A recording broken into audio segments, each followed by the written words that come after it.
Magandang araw po sa inyong lahat mga kabansa. Kayo po ay nasa Iparas kay Paras. At ito po ang inyong lingkod na Ado Paglinawan na nagbubungad ng pagbati para sa ating mga kaibigan si Eli Saludal. Ay, magandang araw po sa inyong lahat. At si Manuelito Luna. Magandang araw sa inyong lahat. At higit sa lahat ang ating secretary. Magandang hapon, paring Eli. Magandang hapon naman, paring Ado. At once again, we are so grateful. Andito yung aking one of my close friends and isang banggitan in Bisaya, banggitan, matinig na abogado. Attorney Manuelito Luna. Salamat. Maganda, andito siya kasi ang issue natin ngayon ay yung sa Senate hearing na may isang resource person na maski nasa batas, nasa provision ng batas ang proseso para sa tinatawag na Witness Protection Program ay hindi daw maaaring sundin at sila ang may say kung anong batas. Batas ba niya ang susundin or ang batas ng bansa? Mayroon din naman isang padalos-dalos at lakas ng boses. Ito yung senador na gusto niyang sampalin yung isang general. Dati na si General Batista, DSW Secretary. Pero nagsuri siya kasi napakawalang responsibilidad sa mga dinadaldal. Ngayon, nagsisigaw naman at nagdadaldal na hindi daw tuparin ang batas, ibigin daw ang batas. Ang ito ay walang iba kung hindi yung isang Amerikano na hindi napigilan tumakbo at pinapanalo ng mga irresponsableng botante ng ating bansa. So, ang pangalan niya ay Erwin Tulfo. So, dito po, ang ating issue ay will revolve around this mga kamay mga komiko na mga alagad ng gobyerno. Ito, una muna, ipalabas natin kung ano ang pangyayari doon sa Senado. Yung exchange between Boeing Remulla and Senator Marcoleta. Mr. Secretary, a couple of days ago, in the last hearing when you were here, we somehow settled the issue that restitution is not a requisite for an applicant to the WPP. Is that correct? It's not in the law. But sa akin ko kasi, hindi lang po batas na nagdidictate dito. It's also what is morally right, what is expected of us. Yan po kasi, kahit hindi nilagay sa batas, mga given po yan sa ating lipunan. What do you mean by that, Mr. Secretary? Kasi wala nga sa batas yung Wala nga sa batas. Yung Then, requirements batas? for admission to the witness protection. Ang restitution is not part of it. Yes, it is not. Pero hindi mo nangangahulugan na hindi namin pwede i-layout yan depending on the case. Mr. Secretary, I am still in the stage where a particular applicant wishes to apply under that program. And there is a process. In the process, restitution is not one of the requisites. Is that correct?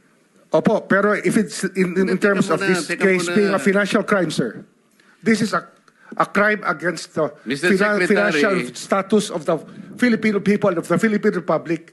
I think that it's just right. Mr. Secretary, are you amending the provision of the law? No, sir.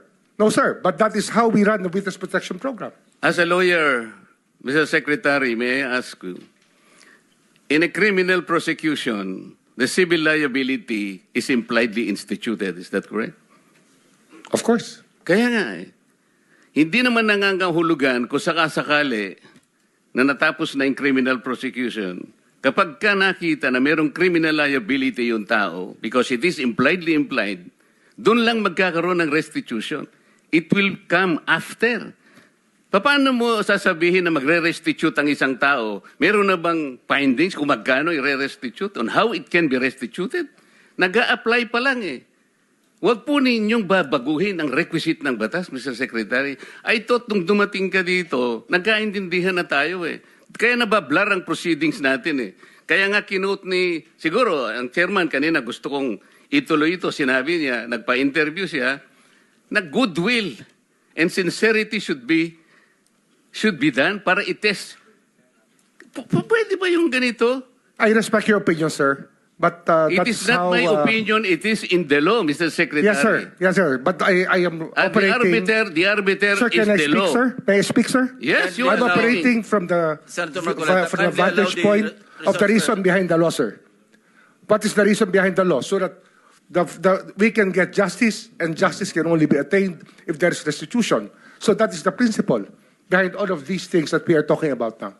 Mr. Secretary, restitution will come after.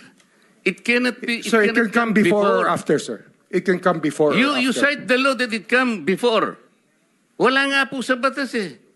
Huwag Sir, po ninyong babaguhin ang Sir, batas, Mr. Secretary. we are operating on a unique set of facts, and we are, all of these matters are being evaluated because the gravity of this financial crime cannot be underestimated, and that the more assets that we're able to preserve at the outset, the better for our country, sir. Mr. Secretary, I'm very sorry for such a reasoning like that. Alam mo, nakikinig I'm very ang sorry, buong sir. bansa. Also, sir, I'm very sorry too if you do not agree with me.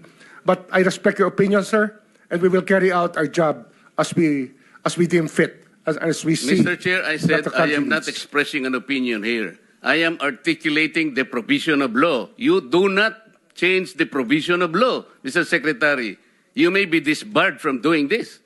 Then it's your opinion, sir. It's your option, sir. Sinabi ko na nga hindi ko opinion dito. I am articulating Then it's your option, the sir. It provision of law. is what you wish to happen. That you may proceed Ikaw ang with what you nagbibigay wish. ng opinion, nilalagay mo yung restitution to test the goodwill of a possible applicant. With due respect, no? Alam mo naman, kasabay ko sa UP. At ito si, malapit din sa akin, ito si Secretary Romulia. But with due respect, I will not comment as far as what he says. But generally speaking, talaga tayo ay dapat sumunod. Hindi lamang ang kung ano ang sinasabi ng batas. Dapat sundin. Mabuti, mayroon tayong isang abogado na magaling, pwede nating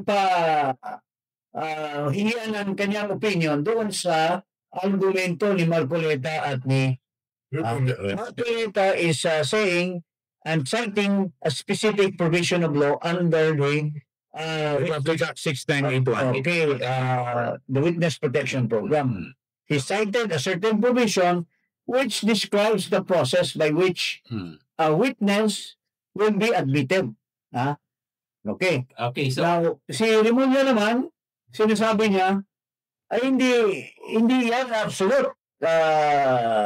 Mayroon daw since sila ang implementor, sila ang gagawa. may discretion sila. Oo, may discretion. Attorney, Manilo na. Yeah, meron akong experience yan kasi yung witness ko sa isang murder case, nilagay sa witness protection eh. So I know the law as a lawyer and I know its application kasi in-apply ng Department of Justice sa aking kliyente yan. In a very high profile case. Tama si Senator Marcoleta, wala yan sa batas. Otherwise, maraming mga applicants ang madi-disqualify. Imagine, the law does not provide for it. Saka yung last part ng batas, pursuant to our principle of ejusdem generis, yung other considerations, kailangan related yon sa first two requirements. One, he must not be the most guilty. Second, yung kanyang testimony is absolutely necessary to secure conviction. The third, it can be corroborated on its material points. Yung first 3 requirements. Yung pang-apat, other considerations, under the rule of ejus dem generis, dapat related yan sa first 3 requisites. So, malin si Secretary of Justice, he's actually doing a lawmaking there eh. Siya nag-input ng bagong requirement na wala sa batas. So, definitely mali, with due respect, si Secretary Remulla doon, Companyero Jing, as a lawyer, and as an actual, having actual experience through my client. Kasi nag-apply kami at drinan kami ng protection by under the WPP, Witness Protection. At saka kung magiging under the full discretion ng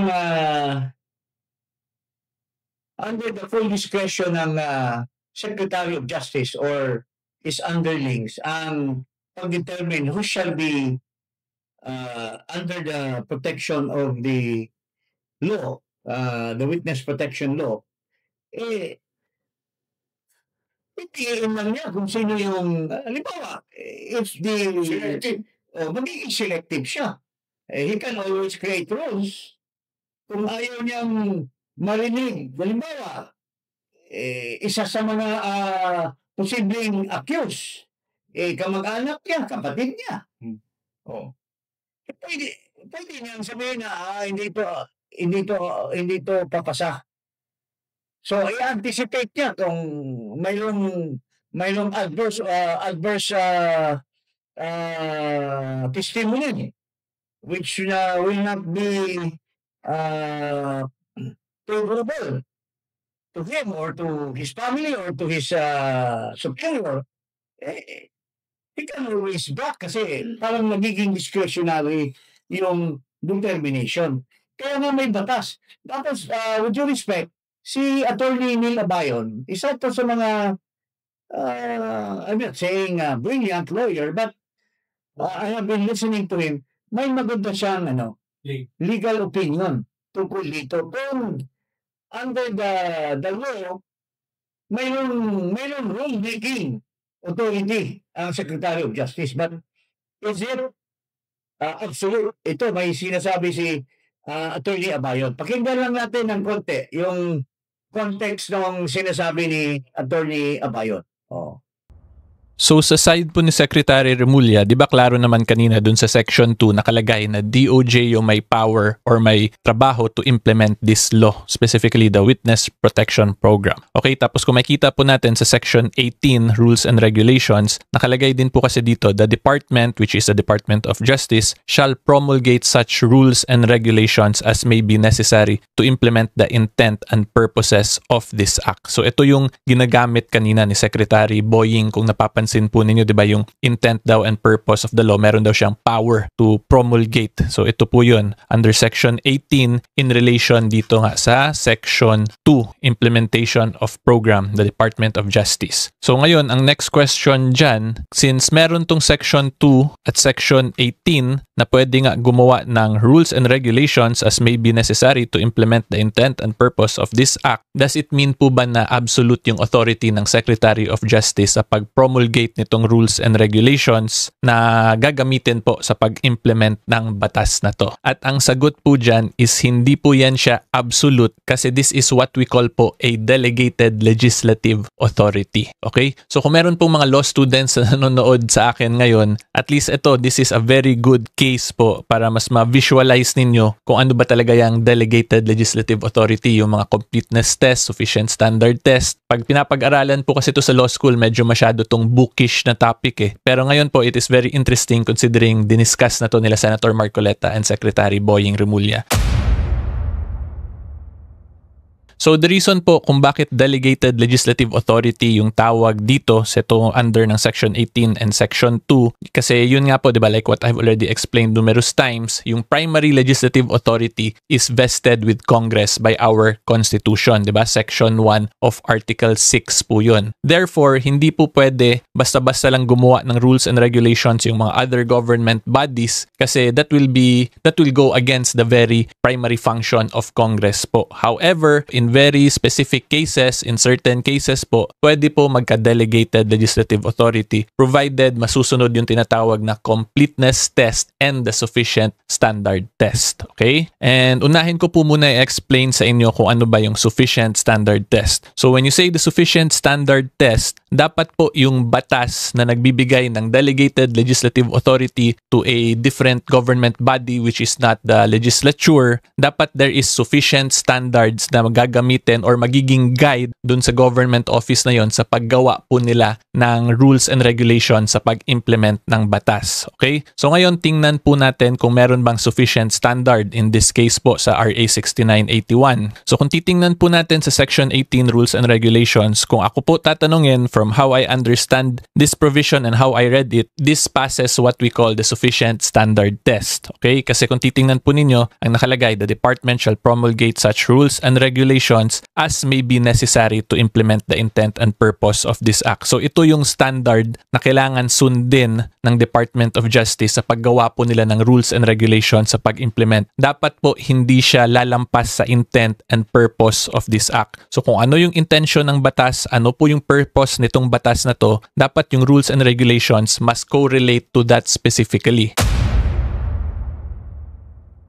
Okay, so ang nangyayari dito ngayon si Secretary Boying, according to him, the intent and purpose of this law daw is to give justice to the Filipino people. Therefore, pwede daw niya dagdagan ng additional requirement yung provisions. Ang masasagot ko lang po dyan, with all due respect to him, I do not absolutely agree with his legal position considering the purpose of this law, the intent and purpose, is not necessarily to give justice to the victims or to the persons affected. Kasi kung makikita po natin sa title pa lang, it states here, an act providing for a witness protection, security, and benefit program and for other purposes. Okay? So ano po ba ibig sabihin ko niyan? Ang ibig sabihin ko po niyan, the main intent and purpose of this law is to give protection to the witness. Hindi po to give restitution to the damages or loss of the victims of the crime. That's how I understand it po, diba? Kasi yun nga, Witness Protection, Security, and Benefit Act. So from there po, makikita natin, the main intent and purpose is para maprotektahan po yung witness. Therefore, hindi po dapat tayo nagdadagdag ng requirements na hindi naman nakalagay sa batas that will make it more burdensome for a witness who is applying to this program. Okay?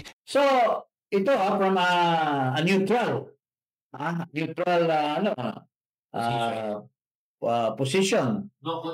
Hindi pwedeng magdagdag ka ng that will lessen the protection of the applicant for the witness protection program. Kasi ang intention ng Secretary ng Batas, para lang sa witness protection. Para sa witness. May sinasabi siya ng mga hustisya kung ano. Iba yun. Iba yun. Ang batas, sasabihin na kailangan proteksyonan ito. Yun. Kasi mahalaga yung sasabihin niya. Yes. Siya lang ang karapat-dapat na makapagsabi para solve yung criminal offense na mapatawan ng tamang penalty or sentensya. So parang ganito, inaamyendahan ni Secretary. Inaamyendahan niya. So pinapahina niya ito to the prejudice of the state. So pwede siya quality of the testimony to the prejudice of the Hindi nga, kung hindi mo pati, kasi sa umpisa pa lang, nag-set ka na ng kondisyon na para hindi siya kaya nga this pakialam ng DOJ by putting more additional conditions, suspect ka na baka mamaya pwedeng it comes to a point na ang isang testigo na importante na makapag-identify ng mga kriminal dahil sa kanyang testimonya, tapos ang kriminal pala ay kamag-anak ng superior ng DOJ secretary or may jurist. So you will prevent the purpose of the law. I cannot believe our Secretary of Justice. I have dealt with Secretary Gonzales before, the late Secretary Gonzales. He granted our application to put my witness under witness protection. At wala siyang sinabi sa amin na additional requirements. Kung ano lang nakasaad sa WPP, yun ang sinunod ni Secretary Gonzales. Because that's the law. In fact, the oath of office, yung pagsumpa ng isang opisyal, he shall obey the Constitution and the law of the land. So dito, lumilitaw ay binabaluktot niya ang batas Yes. ni Secretary Remulla. So baka kasi nakikinig siya sa isang senador na pwede raw baluktutin ang batas. Oo, ito. Baka mayroon ito. Kasi napayes siya eh. Oh. Yes, sir. Para ni Elijah. Oo. Mayroon isang senador na baluktot na, pinanalo pa rin ng tao, at pinakita niya talaga na baluktot na senador talaga siya, na halal na siya at nagpangsyon na isang senador. Una, itong senador na ito, baluktot talaga. Kasi hindi talaga sumusunod sa batas. Sa Amerika pa lang, ang batas ng Amerika ay pinapalsipay niya. Pinapalabas niya na siya ay pinanganak doon, pinanganak naman siya sa Leyte. Oh. Yan lang ang case. And bumibutong na replay.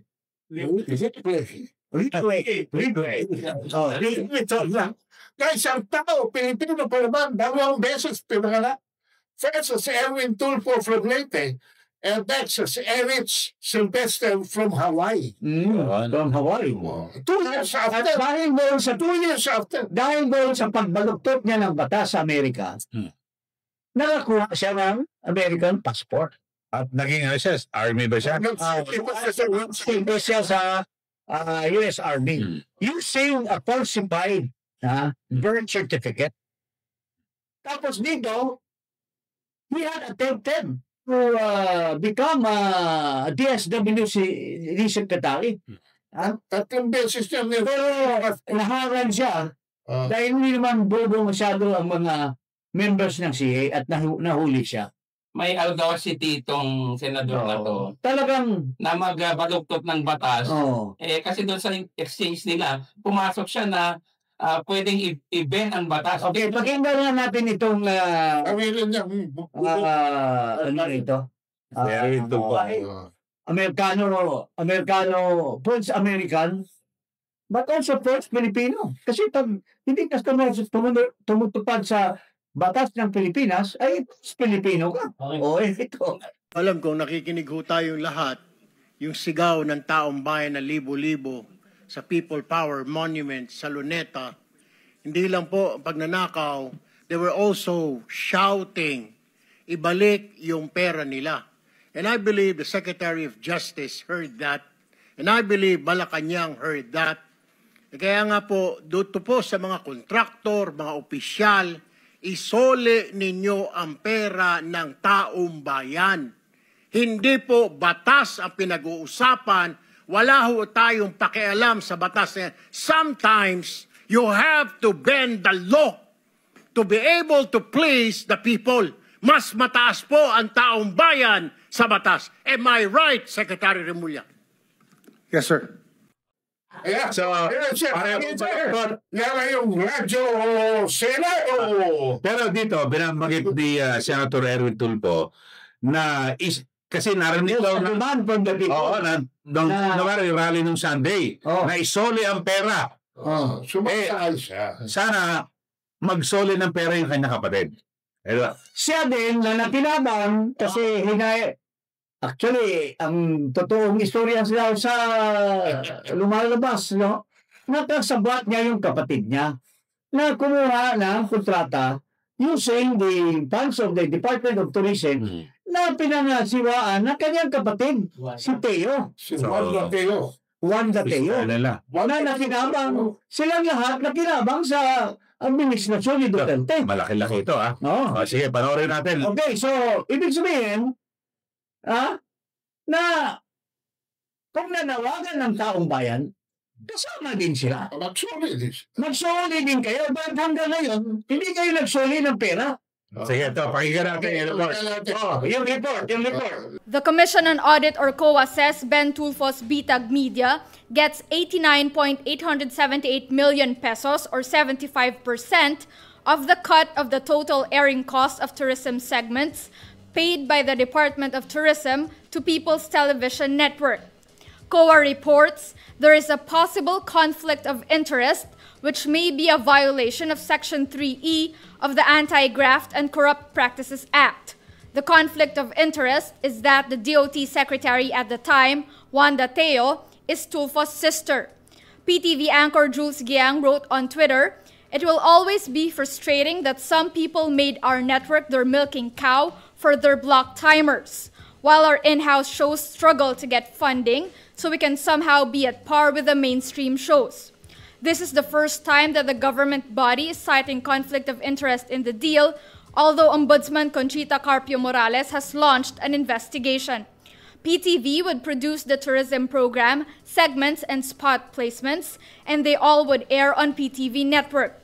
A summary was obtained by Rappler from PTV through a Freedom of Information request." So, yun po. Alam mo, mahirap kasi magdadaldal ka for public purposes. Nakalimutan mo yung baho sa cabinet mo na may daga pala doon sa bahay mo. Ha? Nakalimutan mo yung baho ng daga dahil gusto mo maging mabango sa publiko. Ha? And you are advocating for bending the law para lang to please the powers that be. Alam mo, itong Erwin Tulfo, dapat na-imbestigahan din yata sana ito. Kasi ang tanong, naginabang ba ito kay Tulfo o hindi? Naginabang ba ito kay Saldico o hindi?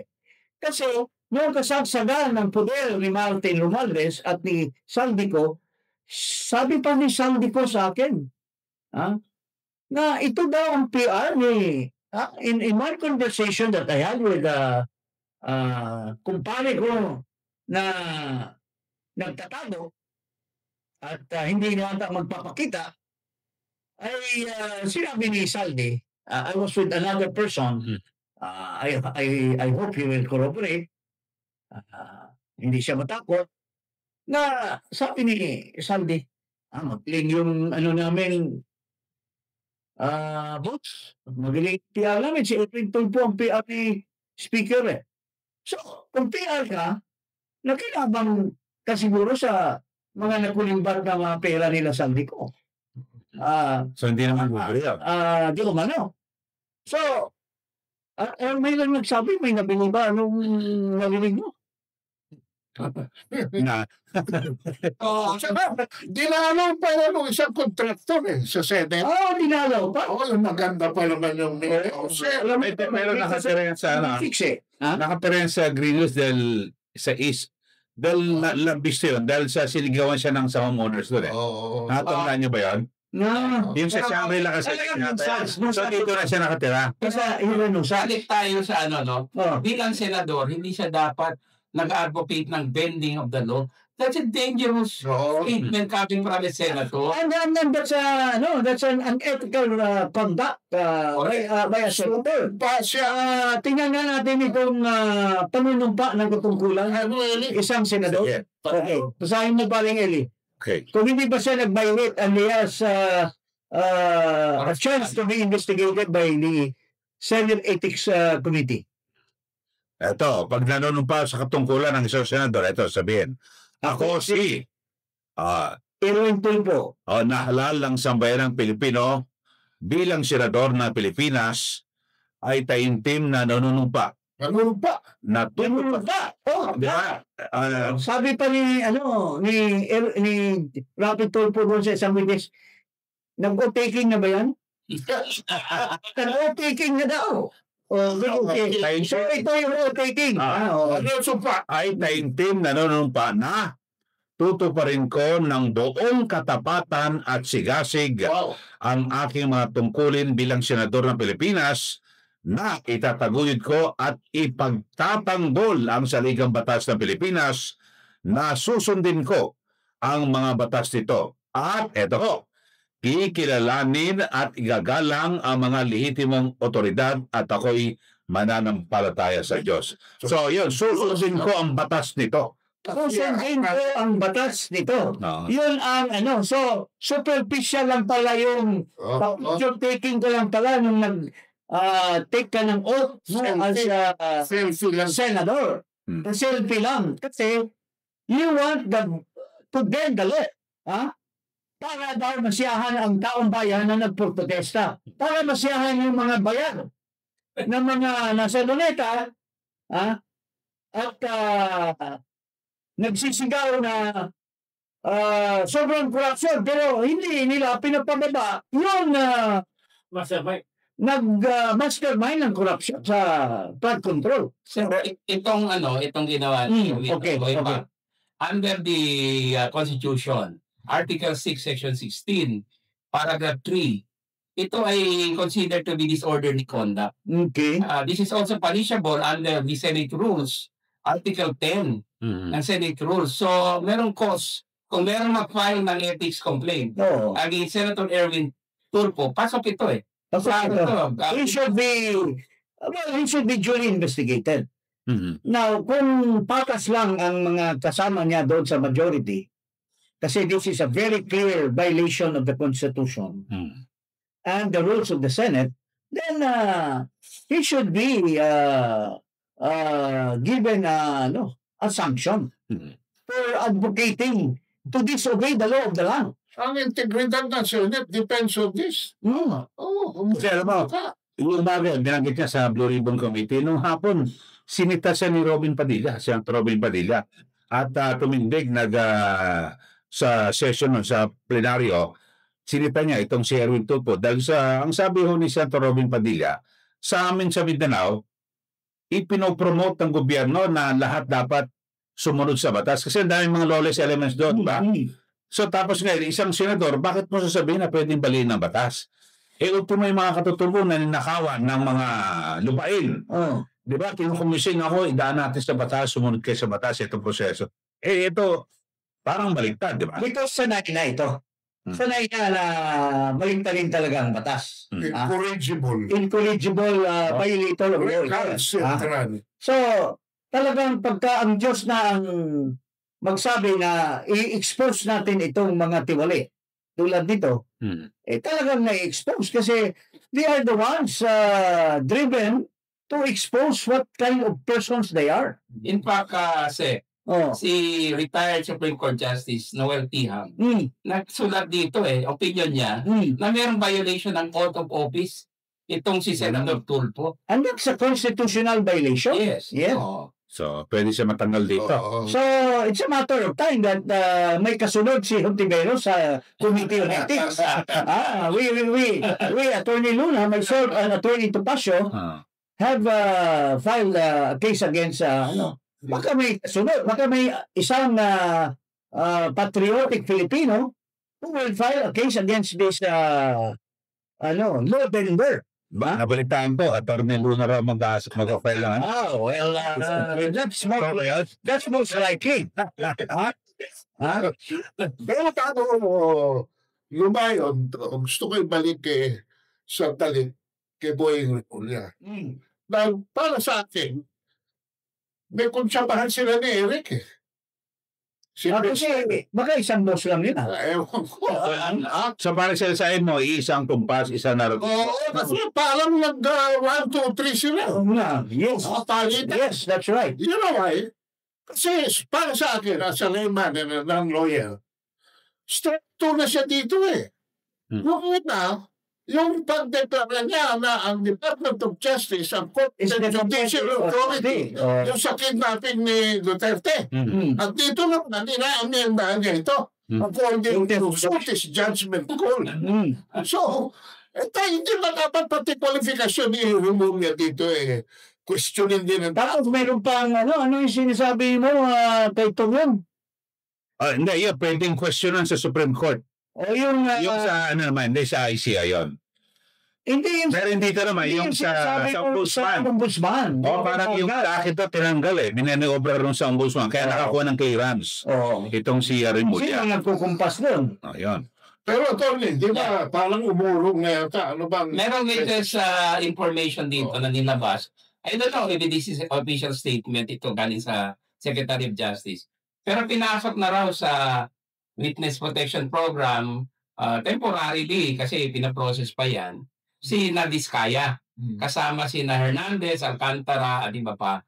So I don't know if there is a change of heart on the part of Secretary Boying Remulla kasi he was under intense pressure from Senator Marcoleta in the public nung sinabi niya na merong additional requirement. Kasi alam mo, there is probably a pressure. Alam mo, ang tao kasi, maski matino or konting may katinuan, pag may pressure, talagang babaliktad at magiging satana. Pagka ang tao may nagtutulak, nagawa ng ibon deal. Abogado niyo. Ha? Hindi. Baka may auditing. Ibig sabihin, mayroong isang nagtulak na huwag mong i-ano yan kasi baka madali tayo dyan. Kasi sinabi na yung si Marvin Rillo ay tinuturo si Romualdez at si Saldico. Kasi 17 congressman ang At saka si Pumaren, doon sa isang event, ay sinasabi niya, nadagdagan ang pera natin galing kay President at Speaker, naging, masaya tayo dito sa ito, 5.8 billion, ito ay under the auspices of the Speaker. So, ngayon, mayroong katanungan ngayon. Saan nanggaling ang pera? Mayroon kasing aligasyon. These are all di umano, no? Mayroon kasing aligasyon na bumili ng 2 jet si Saldico at 2 jet din si Speaker Romualdez. Wow. They come in pairs. Saka, mayroon din na sinasabi na bumili daw ng bahay sa Port Star. Mayroon na siyang malaking bahay, bumili pa daw ng mga ibang bahay as investment. Ang tanong, ganun ba kayaman si Speaker?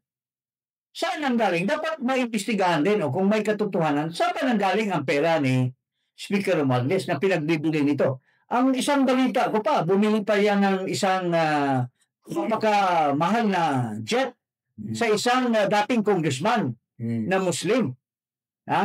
Hindi ko lang muna sabihin yung pangalan, pero alam ko, kaibigan ko rin, binili yung bagong aeroplano ng isang dating Muslim na congressman. Millions yun, hundreds of millions. Saan na tanong na yun, saan ba nanggaling? So, dapat may trace din na bilyon ang diniposito ni Bryce o ni Alcantara kay Saldico. Baka tinabi. Kasi si Saldico... Yun ang money launderer na nila. Hindi. Relax ka lang. Huwag ka muna mag-conclude.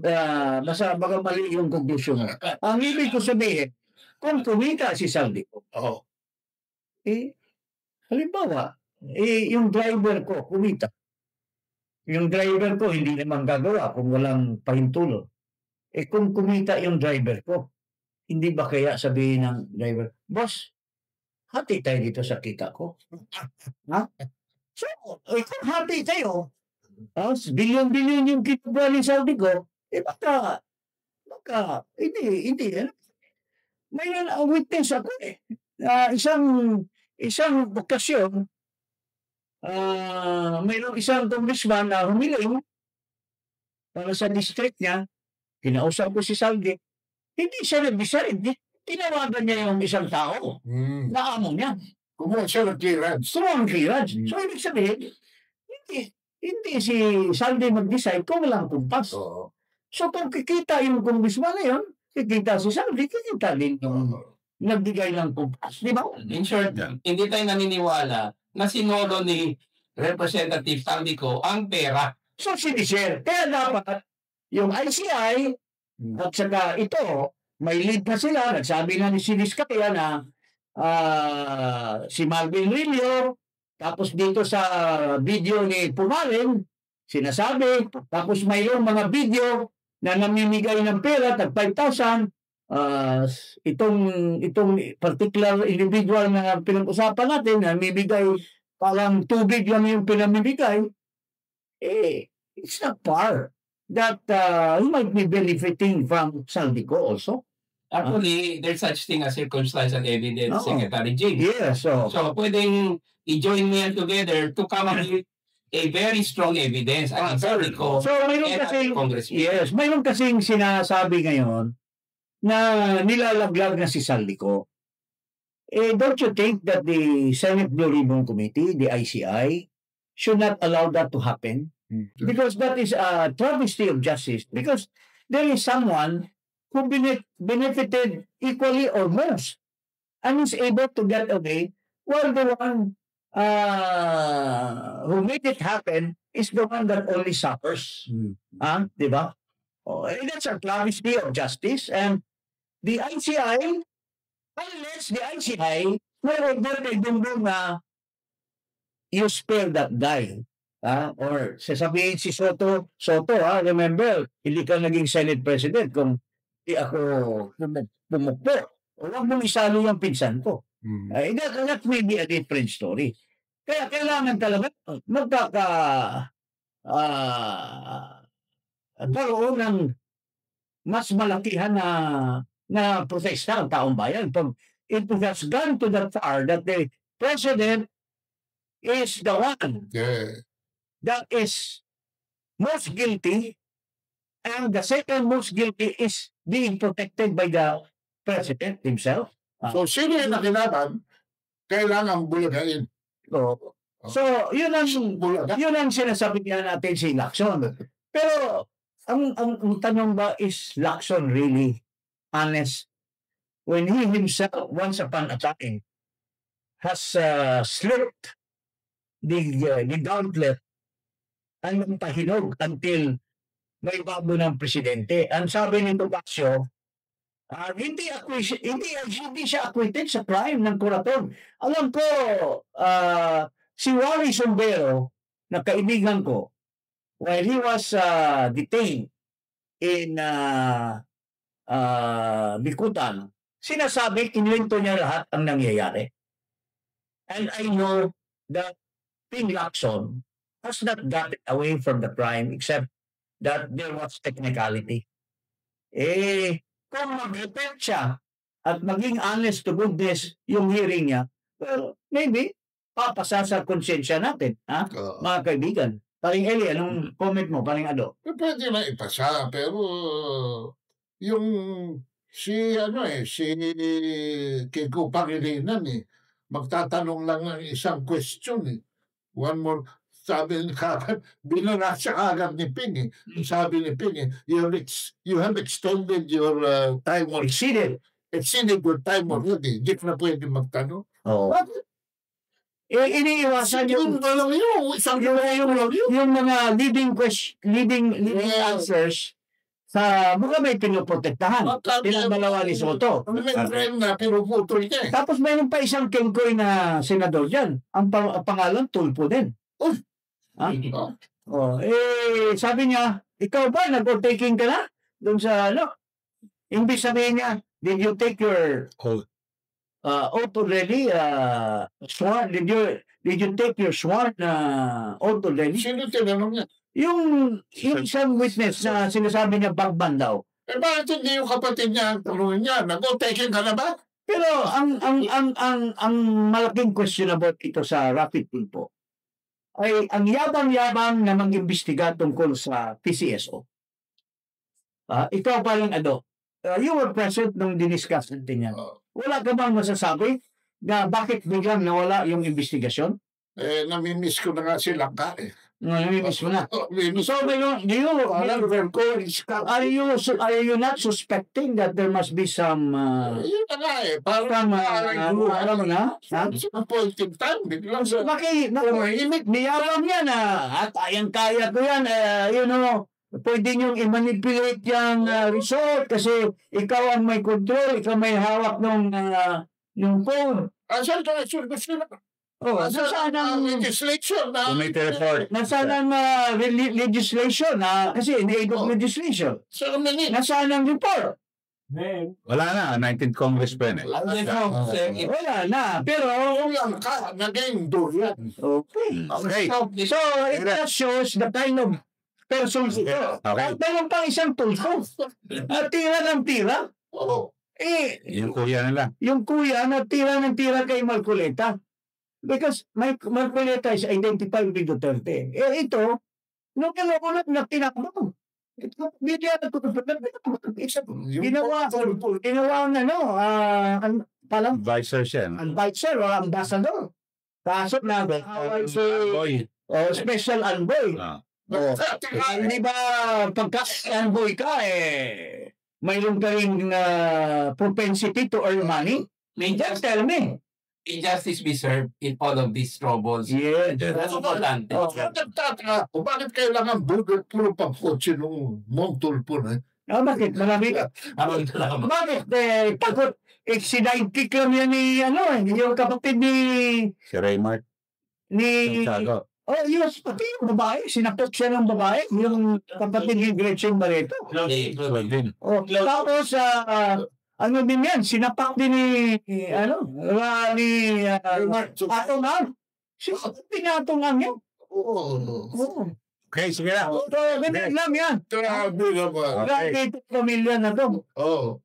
Huwag kalimutan mag-subscribe dito sa Iparas kay Paras at i-click ang notification bell. Maraming salamat po. Okay, maraming salamat. Magandang araw po sa inyo lahat.